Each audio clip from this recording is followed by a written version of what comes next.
It's teardown day. I'm just gonna start picking at this in general, working my way around it. Guess we can take the dipstick tube out for now. And I'll show you this real fast, but I'm putting all the parts on the hood of the Comet because I needed some surface to spread things out on. So that's where things are going. I'm gonna use my Zat gun to get some of this stuff off. I may be in front of the camera from time to time, but I'll try not to be.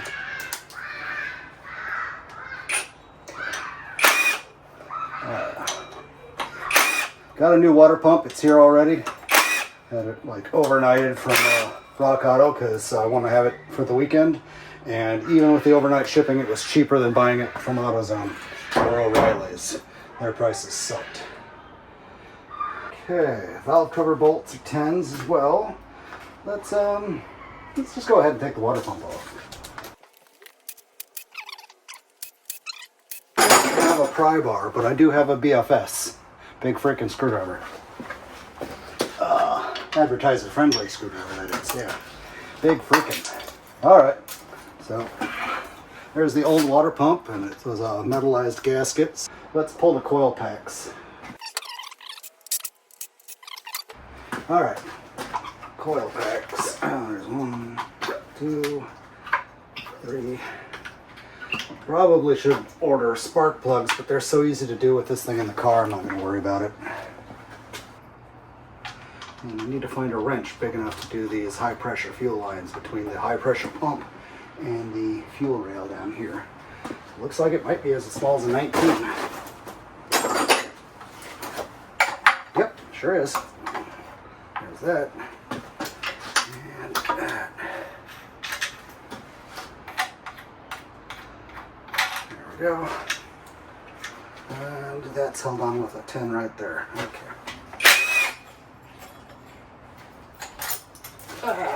Gasoline all over me. Okay, these look like 10s. They are.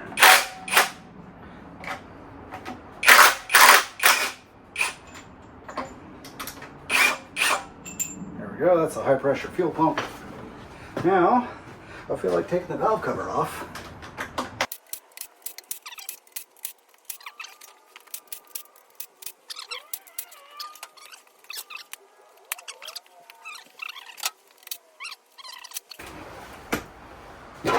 I just gotta try harder. Yeah, there we go.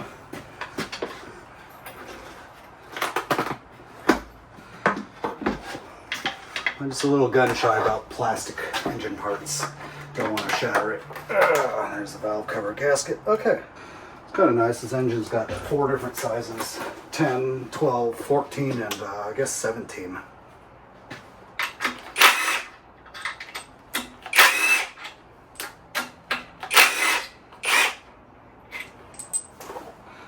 More gasket material.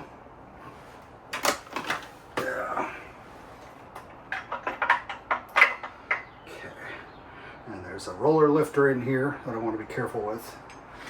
Now, which order do I want to... I think I've got to take this cover off before I try to take the head apart at all. So, we'll go that route. I've got to get the timing chain off.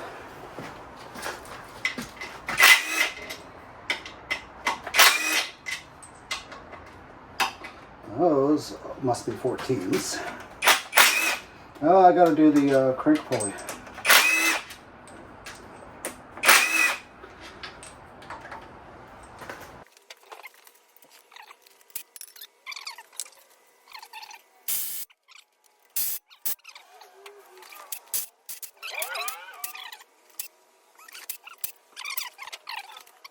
I don't like it for this giant thing, but when I need more power, it's got it. Reverse. Yeah,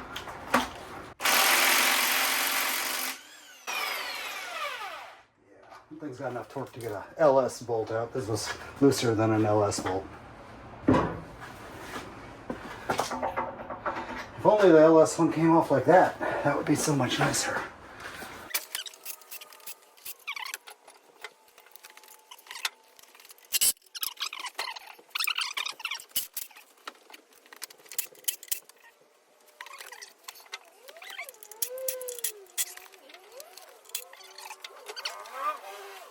Needed that. Might try that some more actually.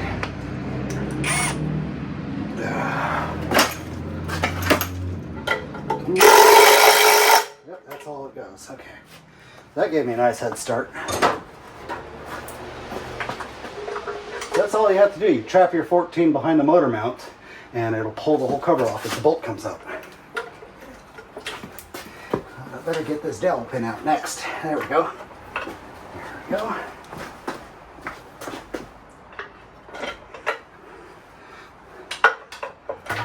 Yeah, easy peasy.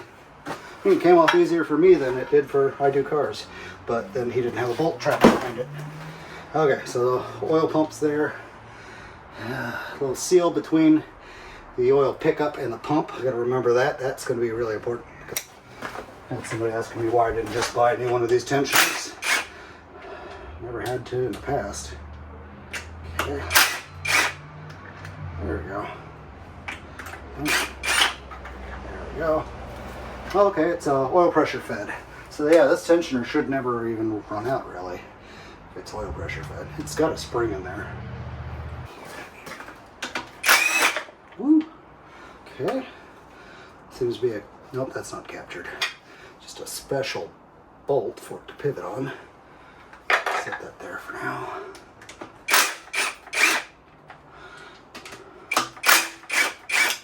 Alright. These are in good condition, so I'm not going to worry about replacing them. Yep, okay. There we go, one timing chain, which will go back on.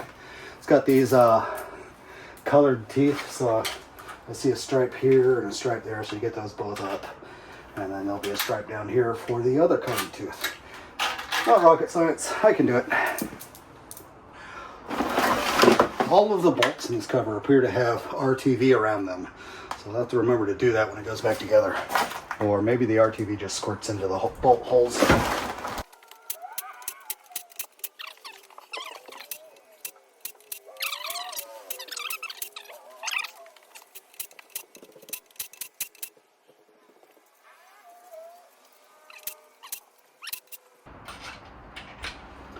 That should be all of them now, yep.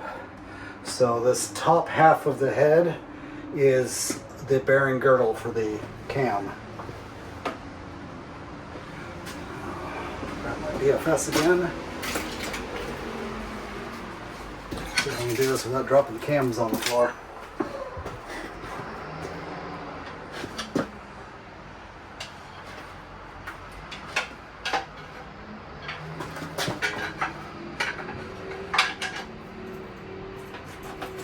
Go. Yep. There we go. Okay, I haven't fired off any of the bolts. I want to do this careful so I don't drop the cams on the floor like I said. Oh, are they captured? I don't know. Oh, yes they are. Excellent. I like this design. Whole cams come out with everything captured. Now, these head bolts. Let's see what kind of hole that is down in the center of these head bolts. I'm going to have to go buy a tool to get these off. So T55 does fit in these head bolts. And it fits snug enough that I'm not too worried about it. Alright, this should be interesting. I found a 1/2 inch drive T55 and my good long breaker bar.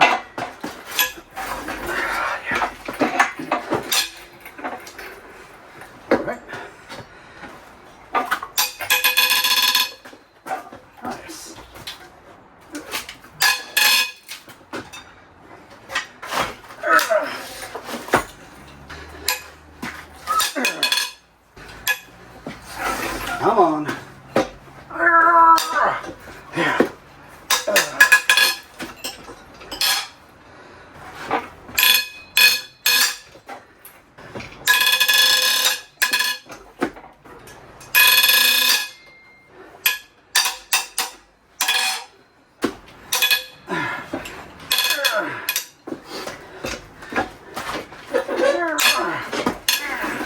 Come on.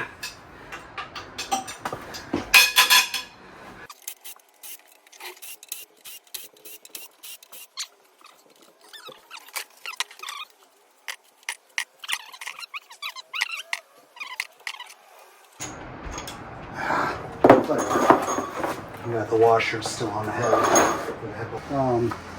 Loose, because it's going to have a bit of a seal. There we go, that's that one. And I've got to undo this bolt because it connects the block to the head.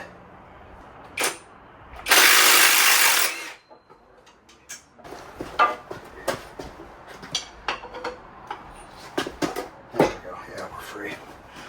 Alright, where am I going to set the head? I don't know. There we go, let's see how the head looks. So, yes.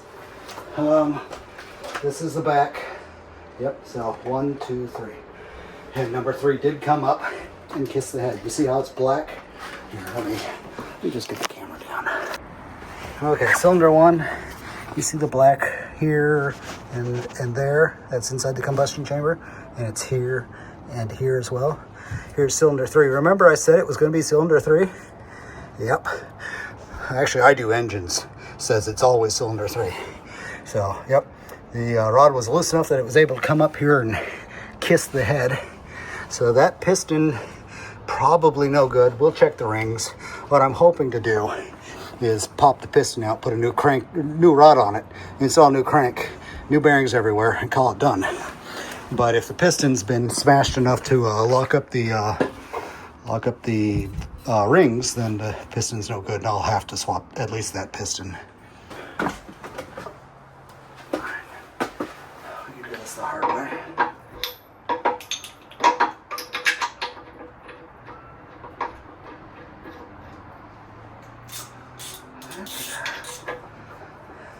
Now, there we go. Okay, so do this in so the camera can see it. There's those two. And here's our problem piston with the indents from the head on it.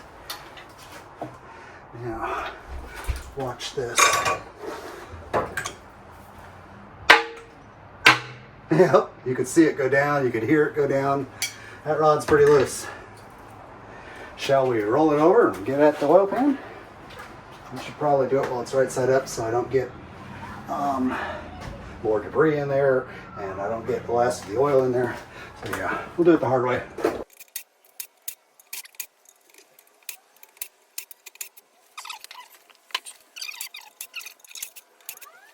Alright, that's all the oil pan bolts. Yep. Alright. BFS again. Now, the fun part of trying to get the oil pan to come off without bending it because it's sheet metal. There we go. I got it. Alright. Cool. Yep. You want to see the golden glitter in the oil pan? Here we are panning for the wrong kind of gold. No big chunks, but all of the bearings for that rod are in here. Ooh boy. Other side up, please. There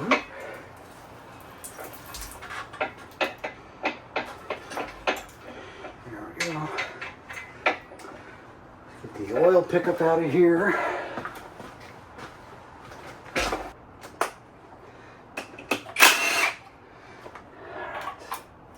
There we go, oil pickup.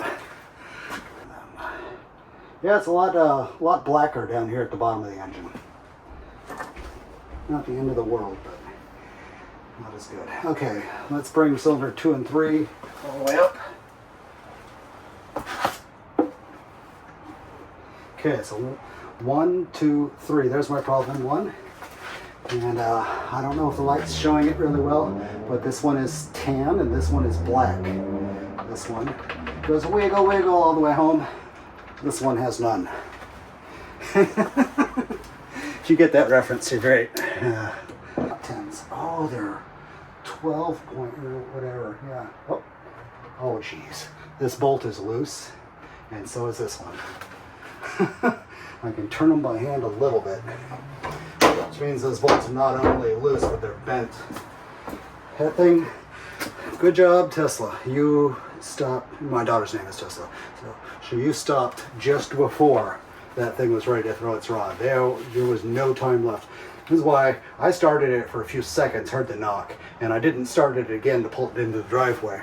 I pushed it. It wasn't just the bearing slapping, it was the bolt slapping. Ooh, yeah. Here, you can see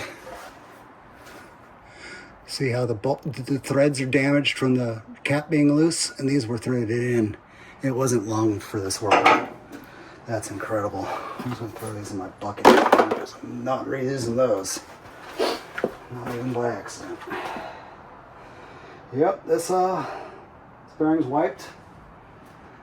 Crankshaft looks like butt. Let's see how the piston looks and how the rings look.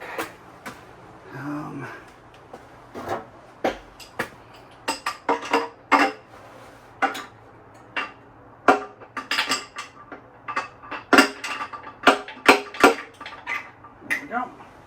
Tiny little pistons. Okay, the rings are free. The oil ring looks very crusted up, but that's okay. I'm going to take these to somebody that's got a ultrasonic cleaner, and I'm going to ultrasonic them, see if I can get that crud out of that oil control ring. Worst case, I swap the oil control rings that came with the rebuild kit, but I want to keep this piston. It's got full floating rods, so just a circlip, and you can slide this piston off the rod, put the new rod on. So, and I'm gonna ultrasonic all 4 of the pistons, so they're all coming out. I meant to mark these 1, 2, 3, and 4. So let's do that now. Let's take my little screwdriver. I want something that's not going to come off while I clean it.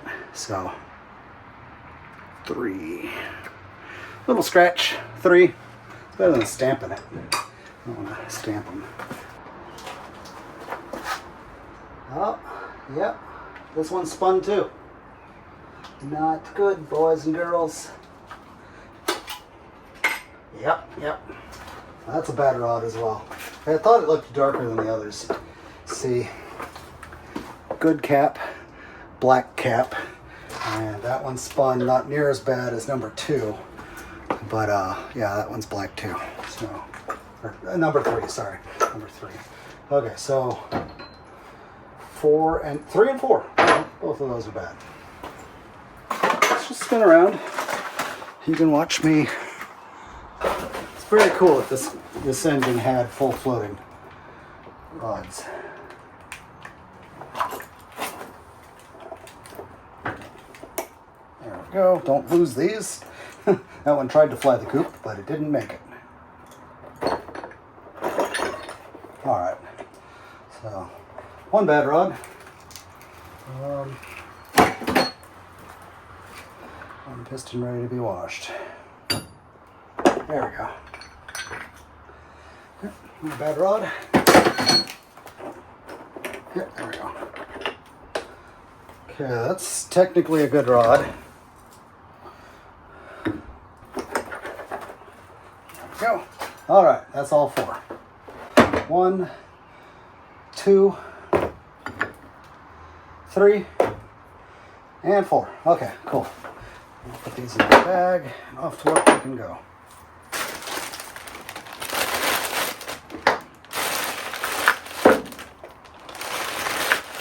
Worst case, I have to use the new pistons, but I would much rather just use the ones that belong in there.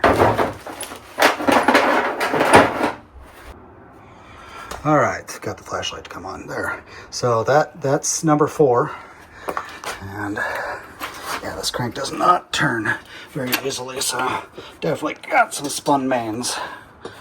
Hopefully not spun enough that the block's no good. That would suck. Okay, so there's number 3. 1 and 2 are nice and shiny like they're supposed to be. And spin this around real quick.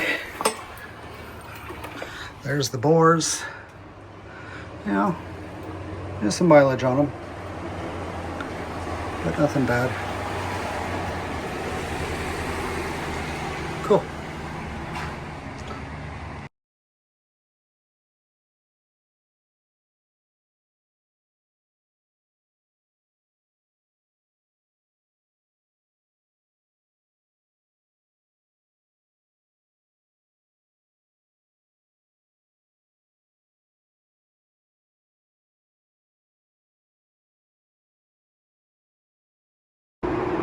Here they are. I got them all through the ultrasonic several hours.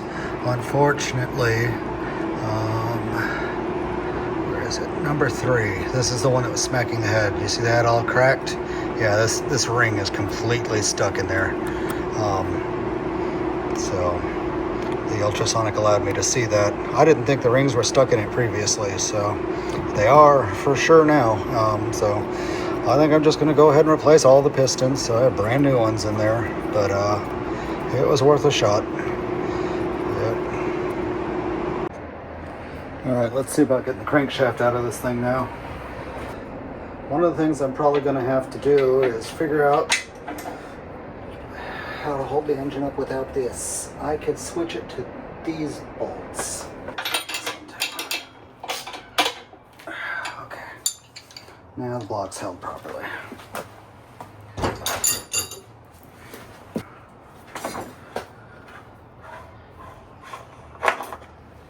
Alrighty.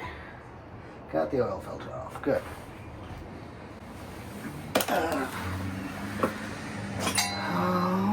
So let's do the mains first. Get all those loose, and then we can get the ones around the girdle.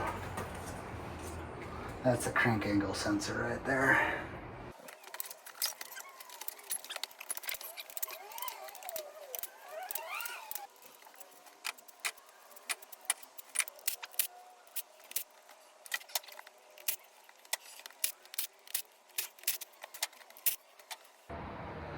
I think that's everything.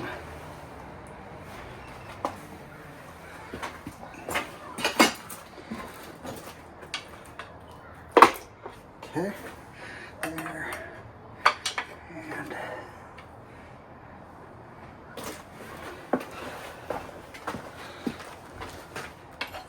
where can I pry on you over here? I don't know. There we go.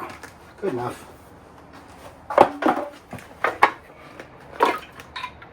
Bed plate. The other bearings look pretty good. The two towards the front have some scoring. The two towards the back look perfect, and the one in the middle stayed behind. Oh, it's fine. Okay, yeah, it's just mild scoring. Okay, so definitely did not spin any main bearings. I was really afraid of that with how hard it was to turn the engine over after I got all the pistons off, but nothing to worry about here. Okay, there's the rear main seal. And the garbage crankshaft. I got the main pulley off of this, and I hope I don't have to pull the timing chain drive off that. Okay, so thrust bearings are separate plates. That's quaint.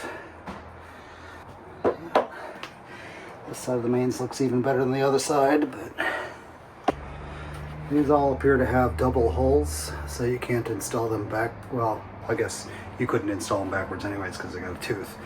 But yeah, they've got a slot for the oil to come in. Here's a seal between the top and the bottom. Now, let's see what we can do about cleaning the block.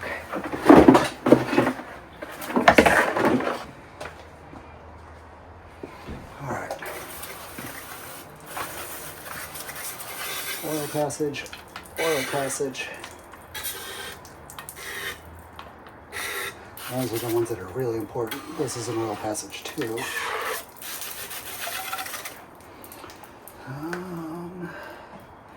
Any other oil passages? I think that's all of them, at least here.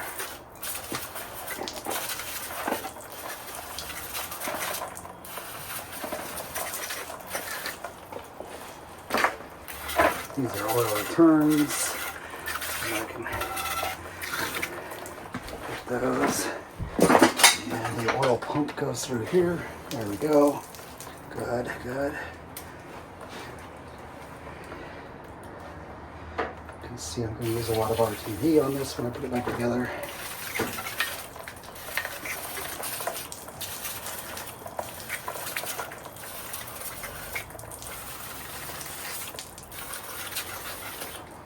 Very good. Okay.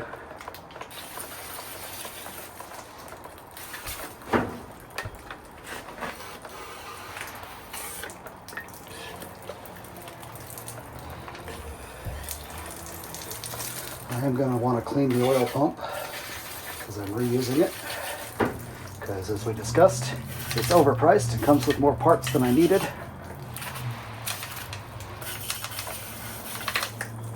It's overpriced because it comes with too many parts.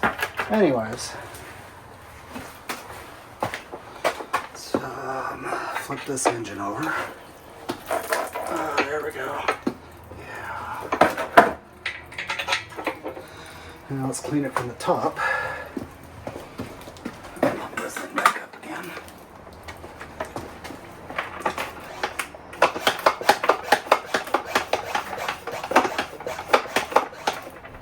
Well, we just about used a half gallon already.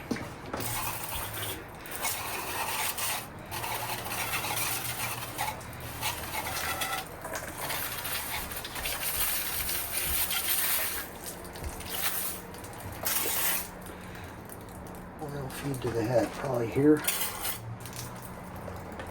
Maybe there. I don't know. Oil returns. That might be an oil feed. That might be an oil feed. Oil returns. Yeah, this cleans up really nice. I can see it remove grease on contact.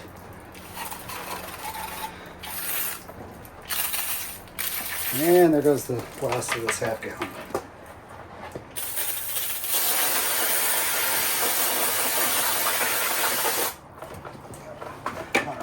Flip it back upside down because I think I got some in the coolant passages. There you go.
See about cleaning up these combustion chambers just a little bit.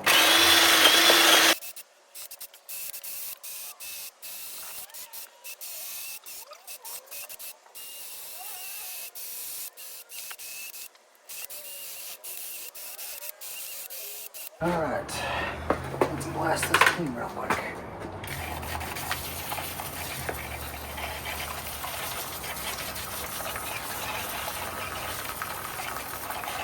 Excellent. I like it. Those valves don't have deposits on them. Oh, dropped half the lifters out of the head. That's probably for the best. I need to clean the oil passages.